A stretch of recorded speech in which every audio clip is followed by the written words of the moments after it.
nome dei frati cappuccini qui a Cortona vi auguro pace e bene.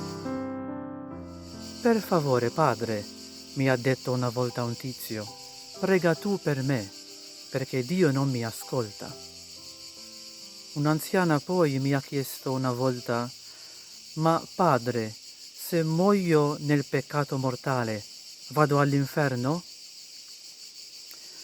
Frasi come queste ci fanno chiedere con serietà, ma qual è l'immagine, l'idea che questa gente ha di Dio? Chi è Dio per me? Come lo vedo? È la domanda che ogni credente prima o poi deve fare, con serietà e rispondere con sincerità. Perché? Perché tante volte ci capita, carissimi, che ci rapportiamo non con Dio, ma con l'immagine che ci siamo fatti di Lui, frutto dei rapporti passati con l'autorità, con i genitori, a scuola e così via.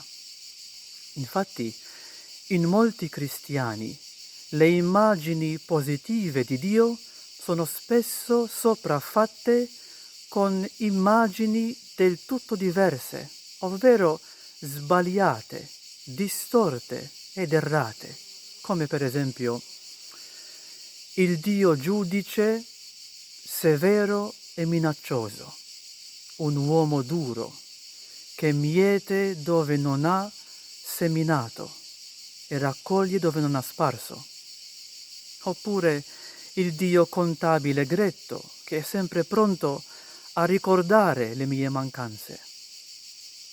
O il Dio sadico, che si compiace ad infliggere sofferenze sugli uomini. E infine anche il Dio manager, Dio dell'efficienza, che esige soltanto lavoro, produttività al massimo, profitto ed efficienza. E queste immagini distorte di Dio ci portano a rapportarci con Lui in modo distorto, in modo immaturo.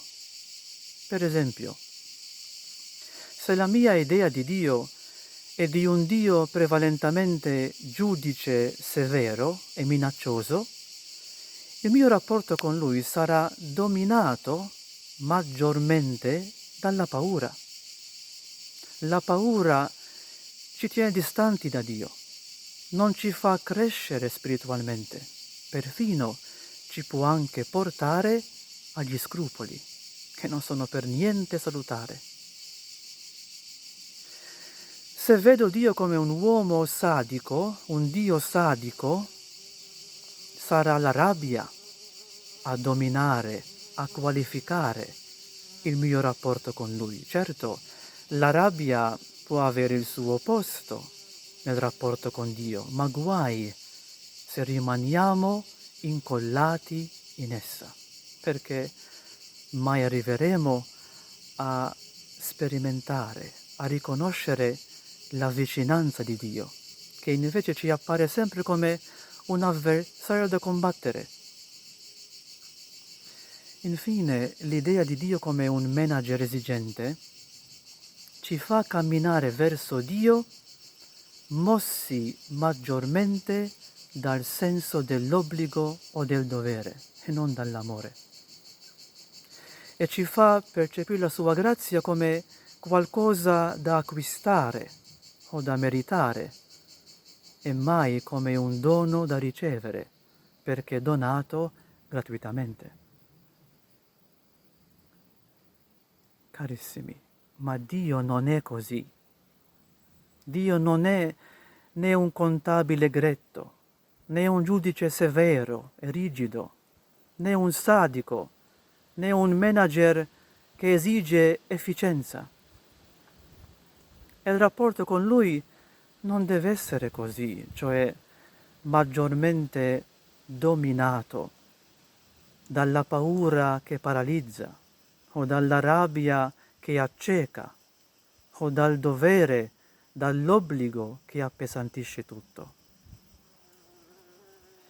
Qual è dunque il vero volto di Dio, carissimi? La scrittura ce lo dice chiaramente. Esodo, capitolo 34, versetti 6 e 7. Cito: il Signore Dio misericordioso e pietoso, lento all'ira e ricco di grazia e di fedeltà, che perdona la colpa, la trasgressione e il peccato. Nella sua prima lettera poi, San Giovanni Evangelista riassume tutto questo in 3 parole: Dio è amore. E in queste 3 parole Giovanni Evangelista dice tutto su Dio. È tutta un'altra storia, quando il mio rapporto con Dio non è maggiormente motivato né dalla rabbia, né dalla paura, né dal senso del dovere o dell'obbligo, ma dall'amore. Quando diventiamo profondamente convinti che Dio ci guarda benevolmente e amorevolmente, saremo mossi necessariamente a rispondere al suo amore con il nostro amore. Ma come posso fare a convertirmi a questa immagine, a questo volto vero di Dio, un Dio che è amore? Almeno 3 tappe.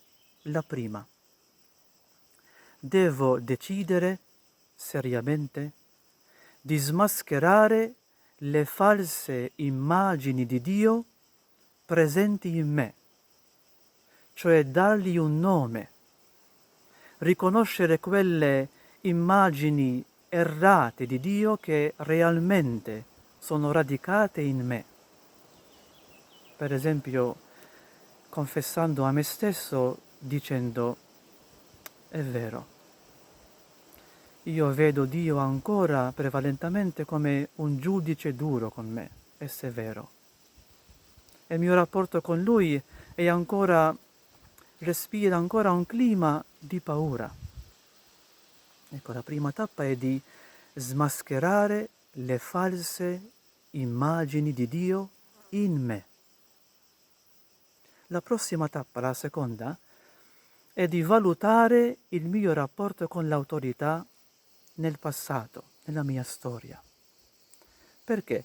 Per vedere quanto di ciò che ho vissuto con i genitori, insegnanti a scuola e così via, sto ancora oggi proiettando su Dio e sul mio rapporto con Lui. Per fare bene questo esercizio può aiutare un confronto sincero con un amico fedele, una guida spirituale o un terapeuta. Infine, ultima tappa: contemplare i sentimenti, la logica, gli atteggiamenti, le opere di Gesù Cristo, la sua vita, meditarla. Perché? Dato che Gesù nell'ultima cena ci ha detto: chi ha visto me ha visto il Padre, e allora, contemplando il modo con cui Gesù ha amato, ci può aprire gli occhi a riconoscere il vero volto di Dio, un Dio amorevole, e lasciare che la dolce verità che Dio è amore fa il suo passaggio dal cervello fino al cuore, dall'informazione alla conoscenza fino alla convinzione, dal semplice sapere alla dolcezza del gustare. Come un bicchiere di vino versato in una caraffa di acqua porta un mutamento indelebile nell'acqua, così sarà per colui o colei che fa esperienza personale del vero volto di Dio, un Dio amorevole. Non ci sarà mai più per lui o per lei che fa questa esperienza un tornare indietro.